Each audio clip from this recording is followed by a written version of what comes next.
Good evening, ladies and gentlemen, and welcome to New World News. I'm your host, Franny Hoover.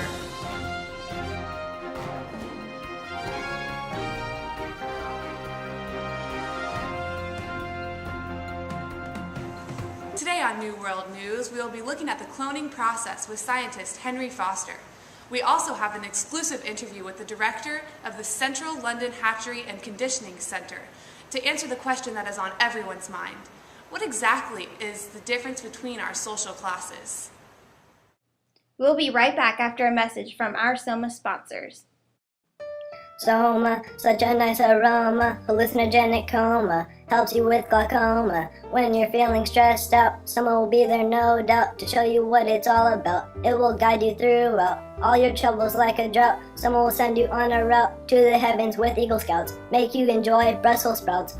Thank Ford for this medicine we adore. If you take 3 or more, you may sleep with a snore, make you dream of wild boars. Go buy it from your local store.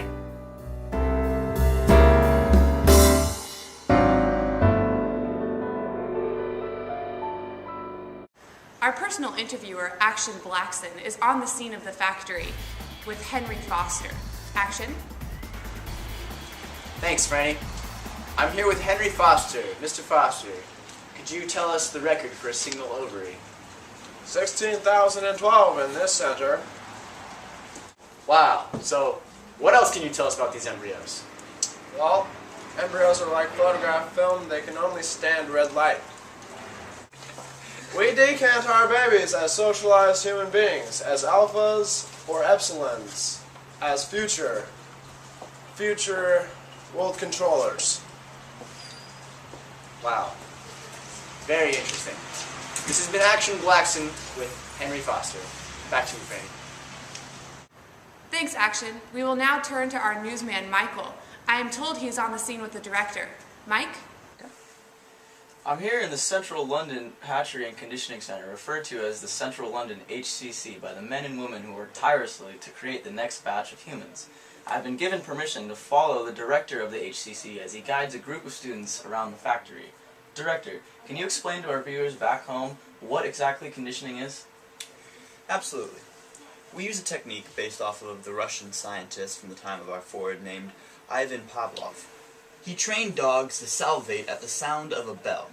You see, we take this idea and apply it to these infants. We present the deltas, gammas, and epsilons with things such as books and flowers, and when they go to play with them, we shock them. This creates a subconscious fear and dislike for these things as adults. Well, why do this? Well, we teach them to avoid books so they do not read books that may uncondition them. And as for the flowers, if a factory worker is too busy admiring the scenery, then they will be unproductive. Now, do the alphas and betas go through the same conditioning as well? Why, of course not. Their condition is based around the superior status in their world. Now, why condition the deltas and gammas and epsilons at all?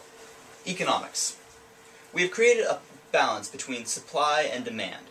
By taking our Ford Chip's idea of mass production and applying that to the human race, we have created an equilibrium. The need for material goods is matched by our output for workers.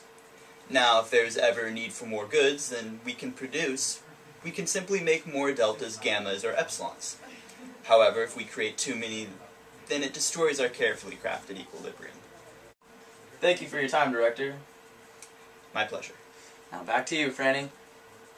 In recent political news, Bernard Marx has been threatened to exile by the director of the hatchery. Final details are still unclear, and we will update you as we receive more information. Next time on New World News, Soma, Fountain of Youth or Fountain of Truth?